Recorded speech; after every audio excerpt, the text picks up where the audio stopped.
प्राचीन काल में मगध के नाम से जाना जाता था। मगध सभी महाजनपदों में सबसे शक्तिशाली था। मगध राज्य के उत्कर्ष में कई वंशों का योगदान रहा। वृषद्रथ वंश मगध का सबसे प्राचीन राजवंश था। पुराणों में इस वंश के बारे में जिक्र किया गया है। मगध के इस प्राचीन वंश का संस्थापक वृषद्रथ था। इस वंश का सबसे शक्तिशाली और प्रतापी सम्राट जरासंध था, जो वृषद्रथ का पुत्र था। महाभारत में जरासंध के बारे में जिक्र मिलता है। हर्यक वंश की स्थापना बिंबिसार ने 544 ईसा पूर्व में किया था। महावंश के अनुसार बिंबिसार ने मगध पर 52 वर्षों तक शासन किया था। बिंबिसार ने कई छोटे बड़े राज्य जीतकर या उन राज्यों से वैवाहिक संबंध बनाकर उन्हें मगध में मिला लिया और एक विशाल साम्राज्य की स्थापना की। बिंबिसार ने अंग शासक ब्रह्मदत्त को हराकर अंग राज्य को मगध में मिला लिया। बिंबिसार ने कौशल नरेश प्रसेनजीत की बहन महाकोशला से, वैशाली के चेतक की पुत्री चेलना से तथा मद्र की राजकुमारी क्षेमा से विवाह किया तथा इन राज्यों के साथ संबंध स्थापित कर अपने साम्राज्य का विस्तार किया। भगवान बुद्ध की सेवा में बिंबिसार ने राजवैद्य जीवक को भेजा था। जीवक एक प्रख्यात चिकित्सक थे। अवंती राज्य से बिंबिसार का बहुत अच्छा संबंध था। अवंती के राजा चंडप्रद्योत जब पांडु रोग से ग्रसित थे, उस समय भी बिंबिसार ने जीवक को चंडप्रद्योत की सेवा के लिए भेजा था। बिंबिसार का पुत्र था अजातशत्रु तथा अजातशत्रु का पुत्र था उदयन। इन सब ने अपने पिता की हत्या की, इसलिए इस हर्यक वंश को पितृहंता वंश भी कहते हैं। बिंबिसार की हत्या करने के बाद अजातशत्रु मगध की गद्दी पर बैठा। अजातशत्रु को कुणिक के नाम से भी जाना जाता है। भगवान बुद्ध की मृत्यु अजातशत्रु के शासन के 8वें वर्ष में हुई थी।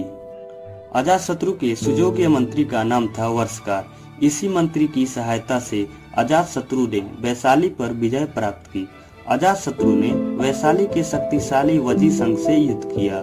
इस युद्ध में 2 नवीन युद्ध अस्त्रों रथमुसल एवं महाशिलाकंटक का प्रयोग किया गया था। अजातशत्रु जैन धर्म का अनुयायी था, परंतु उसने बाद में बौद्ध धर्म को ग्रहण कर लिया। अजातशत्रु ने 32 वर्षों तक मगध पर शासन किया। अजातशत्रु की हत्या उसके पुत्र उदयन ने कर दी और वह मगध की गद्दी पर बैठा। उदयन ने गंगा और सोन नदी के संगम पर पाटलिपुत्र की स्थापना की और अपनी राजधानी पाटलिपुत्र को बनाया। उदयन जैन धर्म को मानता था। उदयन के बाद उसके 3 पुत्र अनिरुद्ध, मंडक तथा नागदशक ने शासन किया। हर्यक वंश का अंतिम शासक नागदशक था। वह काफी निर्बल शासक था। नागदशक के शासन तंत्र में शिथिलता के कारण व्यापक असंतोष जनता में फैल गई। इसका फायदा उसके सेनापति शिशुनाग ने उठाया और राज्य विद्रोह कर नागदशक को अपदस्थ कर दिया। शिशुनाग मगध का नया शासक बना। इस तरह से शिशुनाग वंश की स्थापना हुई। शिशुनाग एक शक्तिशाली राजा था। उसने अपने राजधानी को पाटलिपुत्र से हटाकर वैशाली में स्थापित कर दिया।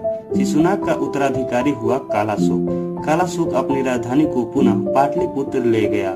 कालाशोक ने 28 वर्षों तक शासन किया। महाबोधि वंश के अनुसार कालाशोक के 10 पुत्र थे, जिन्होंने उसके बाद शासन किया।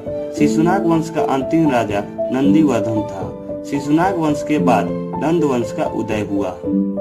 नंद वंश का संस्थापक था महापद्मनंद। महापद्मनंद भारत का पहला शासक था जिसने एकराट की उपाधि धारण की थी। महापद्मनंद शूद्र जाति का था।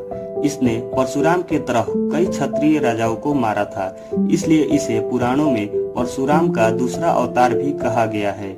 महापद्मनंद ने कलिंग को जीता और वहां से जिनसेन की मूर्ति को मगध लेकर आया।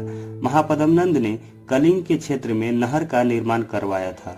महापद्मनंद ने मगध साम्राज्य की राजधानी पाटलिपुत्र को भारत का केंद्र बनाया और संपूर्ण भारत पर शासन किया।